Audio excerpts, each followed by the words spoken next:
नमस्कार दोस्तों, मैं आपका होस्ट डॉक्टर लोकेंद्र कुमार। और आज हम बात करेंगे एक इम्पॉर्टेंट टॉपिक के ऊपर जो कि है पब्लिकेशंस। हम बात करेंगे कि पीएचडी के दौरान, पीएचडी के टाइम में पब्लिकेशंस होनी क्यों इम्पॉर्टेंट है, और आपको पब्लिकेशंस अगर करनी चाहिए तो पीएचडी में कितनी पब्लिकेशन करनी चाहिए, और उनका जो है फर्दर आपके करियर के ऊपर क्या इम्पैक्ट रहने वाला है। इस टॉपिक को मैं आपके साथ अपने एक्सपीरियंस के साथ शेयर करूंगा। और अगर आपको कोई सजेशन है, आपको कोई डाउट है, तो आप कमेंट सेक्शन में प्लीज़ डालिए ताकि उसको फर्दर क्लैरिफाई करने की कोशिश करूंगा मैं। तो आज का टॉपिक हमारा क्लियर रहने वाला है, जिसमें हम ये बात करेंगे कि अगर आप पीएचडी स्टूडेंट हैं, या इस तरह से ले सकते हैं, अगर आप कोई भी रिसर्च स्टूडेंट हैं, रिसर्च बेस्ड डिग्री कर रहे हैं, मान लीजिए आप यूजी में रिसर्च कर रहे हैं, पोस्ट ग्रेजुएट में रिसर्च प्रोजेक्ट्स कर रहे हैं, फाइनली पीएचडी एक एंटायर रिसर्च डिग्री रहती है, तो उसमें कर रहे हैं, तो आपको पब्लिकेशंस का क्या इंपैक्ट रहने वाला है। अगर आपने प्रोजेक्ट अपना कंप्लीट कर दिया है तो क्या वहीं पे बात खत्म हो जाती है? क्या उस प्रोजेक्ट को कंप्लीट कर दिया है आपने तो उसका बेनिफिट आपको एंटायरली मिल चुका है?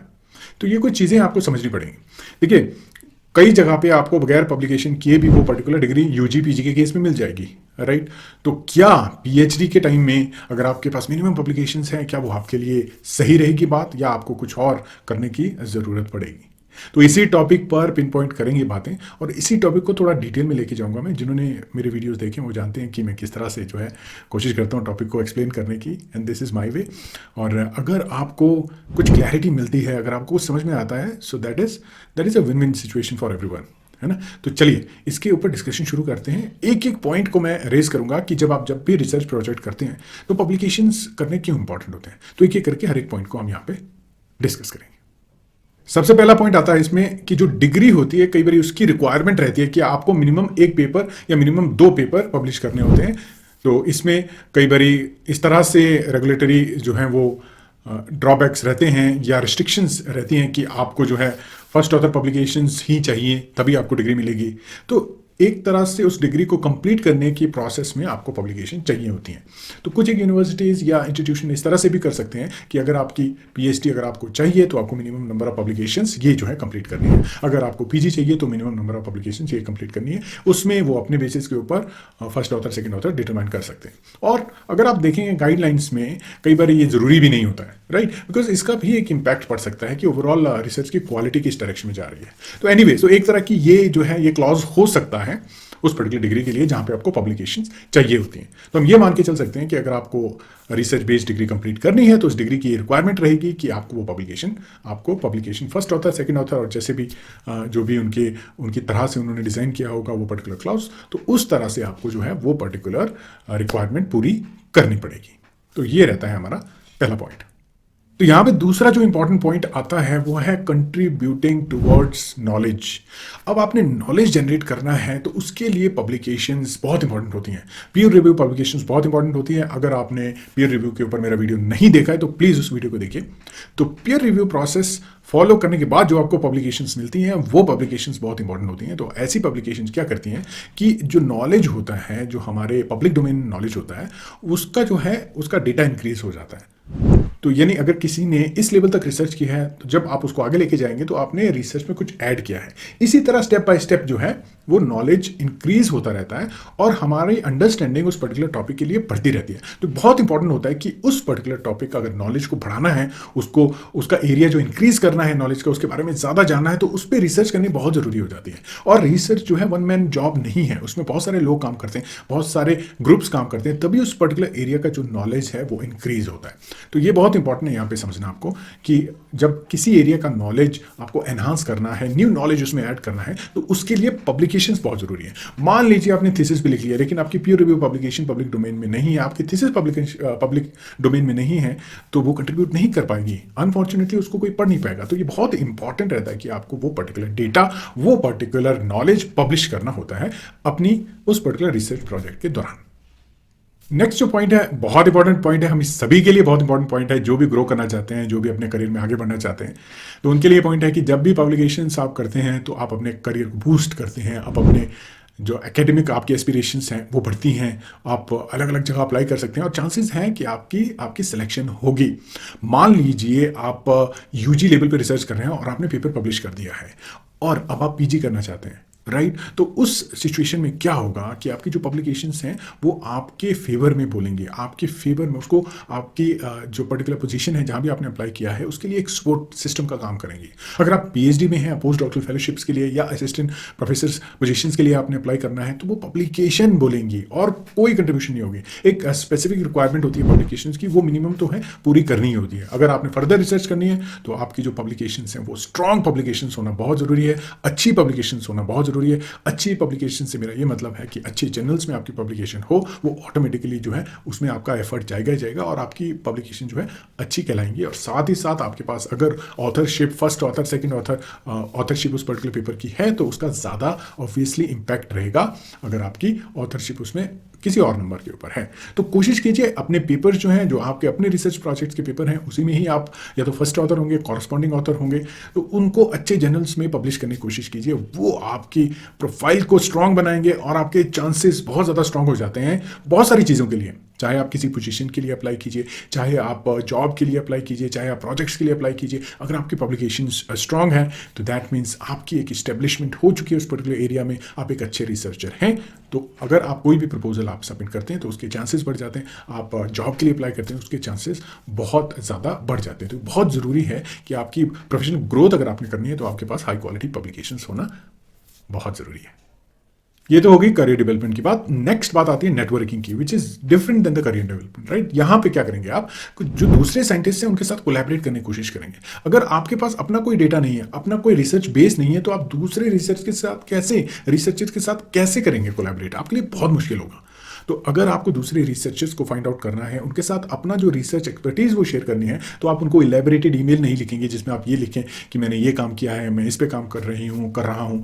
तो उसमें क्या होगा कि आप सिर्फ अपनी पब्लिकेशन का रेफरेंस देंगे, ऑटोमेटिकली सामने वाला देखेगा कि these are the publications, these are the journal, और इमीडिएटली आपको रिस्पॉन्स आएगा और आप बहुत ईजिली एक अच्छा नेटवर्क क्रिएट करेंगे। और बिलीव इट और नॉट, रिसर्च में आपको नेटवर्क क्रिएट करना बहुत इंपॉर्टेंट होता है। आपके अच्छे रिसर्चर के साथ जो उस एरिया में काम कर रहे हैं उनके साथ आपका लिंक होना बहुत जरूरी है, क्योंकि वही एक तरह का एक्सपर्ट का डोमेन हो जाता है जहां पे पेपर सबमिट होते हैं, जहां पे कम्युनिकेशंस जो हैं वो पढ़ी जाती हैं। तो ये बहुत इंपॉर्टेंट है, आपको इस चीज़ का बहुत ज़्यादा ध्यान रखना है कि नेटवर्किंग और एक सही नेटवर्किंग आपको करनी ही पड़ेगी अपने एरिया में, और उसी के बेसिस के ऊपर आपकी क्रेडिबिलिटी भी बढ़ेगी, और वो लिंक्ड है डायरेक्टली और इनडायरेक्टली पब्लिकेशंस के साथ। नेक्स्ट एक पॉइंट आ जाता है, बहुत इंपॉर्टेंट पॉइंट है कि पब्लिकेशंस करने के लिए आपके पास राइटिंग स्किल्स होना बहुत जरूरी है। तो पब्लिकेशन जब आप करेंगे ऑटोमेटिकली राइटिंग स्किल्स आप सीख लेते हैं। तो अगर आपको राइटिंग स्किल्स सीखनी है, किस तरह से पेपर लिखे जाते हैं, किस तरह से डेटा फॉर्मुलेट किया जाता है, किस तरह से डेटा ऑर्गेनाइज किया जाता है, किस तरह से वो प्रेजेंटेबल फॉर्म में होता है, और ये बिलीव मी, ये अपने आप में एक बहुत बड़ी साइंस है। ये अपने आप में एक बहुत बड़ा काम है, कैसे पेपर लिखना है, कैसे उसको प्रेजेंट करना है, कैसे डेटा उसमें आपको फीड करना है, किस तरह से प्रेजेंट करना है, बहुत सारी इंपॉर्टेंट चीज़ें हैं। और राइटिंग स्किल बहुत इंपॉर्टेंट होते हैं, इक्वली इंपॉर्टेंट होते हैं कि आप एक बहुत अच्छा रिसर्च प्रोजेक्ट कर रहे हैं, बहुत अच्छा आपका टेक्निकल हैंड है। अगर आपके पास राइटिंग स्किल नहीं है तो आपके लिए बहुत मुश्किल होने वाली है। तो एक बात आप गांठ बांध लो, अगर आपने रिसर्च करनी है तो आपके पास राइटिंग स्किल्स होना बहुत ज़्यादा ज़रूरी है, और उसी के बाद आपकी सक्सेस डिटरमाइंड होगी कि आप रिसर्च में आगे बढ़ेंगे या नहीं। तो पब्लिकेशंस जब आप करेंगे आपकी राइटिंग स्किल्स जो है वो इंप्रूव होंगी। तो पब्लिकेशन अगर आपने करनी है, आपके पास राइटिंग स्किल्स होना बहुत ज़रूरी है, इसीलिए पब्लिकेशन ज़रूरी हो जाती हैं। तो आपकी राइटिंग स्किल्स आप सीख लेते हैं। तो ये बहुत इंपॉर्टेंट मैसेज यहाँ पे मैं देना चाहता हूँ उनके लिए, स्पेशली जो राइटिंग से भागते हैं। राइटिंग से आपको नहीं भागना है, लैब रैट बन के नहीं रहना है। आपको जो है कंप्यूटर पे राइटिंग किस तरह से टूल्स यूज़ करने हैं, किस तरह से इमेजेस क्रिएट करनी है, किस तरह से आप अपने इलस्ट्रेशंस क्रिएट करेंगे, किस तरह से अपना मैसेज क्लियरली आपने लिख के जो है राइटिंग फॉर्म में आपने देना है, किस तरह से आप अपने डेटा को प्रेजेंट करेंगे, वो बहुत बहुत बहुत इंपॉर्टेंट हो जाती है। तो आपने इस बात का ध्यान रखना है कि writing is very very important. अगला इंपॉर्टेंट पॉइंट होता है कि जब भी आप पब्लिकेशन करते हैं तो आपकी जो रीच जो हो जाती है वो ग्लोबल होती है। आप किसी भी इंस्टीट्यूशन में हैं, किसी भी कंट्री में होंगे, जब भी आप पब्लिकेशंस करेंगे तो क्या होगा कि आपका जो होराइजन होगा वो पर्टिकुलर रीजन तक रहेगा, आपकी थीसिस उन्हीं लोगों तक पहुंचेगी जहां पहुंचाना चाहते हैं। लेकिन जैसे आप पब्लिकेशन करते हैं तो आपकी जो आउटरीच है वो पूरे ग्लोबल लेवल तक हो जाती है। सभी आपके पेपर पढ़ सकते हैं जिसको भी पढ़ना है, क्योंकि ये जर्नल जो होते हैं, अच्छे जर्नल जो होते हैं, उनको बहुत सारे लोग पढ़ते हैं, क्योंकि उसमें जो है वो बहुत अपडेटेड रिसर्च होती है, और सब साइंटिस्ट को उस पर्टिकुलर रिसर्च के साथ जुड़े रहना बहुत इंपॉर्टेंट हो जाता है। तो अगर आपको अपने आउटरीच ग्लोबल करनी है, अगर आपको सभी जगह पे पहुंचना है, तो बहुत इंपॉर्टेंट हो जाता है कि आप रिसर्च पब्लिकेशंस करें, अच्छे जर्नल में करें और उसका इम्पैक्ट आपको मिलेगा। तो ग्लोबल एक्सपोजर अपनी काम को, अपनी रिसर्च को अगर आप देना चाहते हैं तो सिर्फ और सिर्फ पब्लिकेशन से आपको वो पर्टिकुलर बेनिफिट मिलेगा।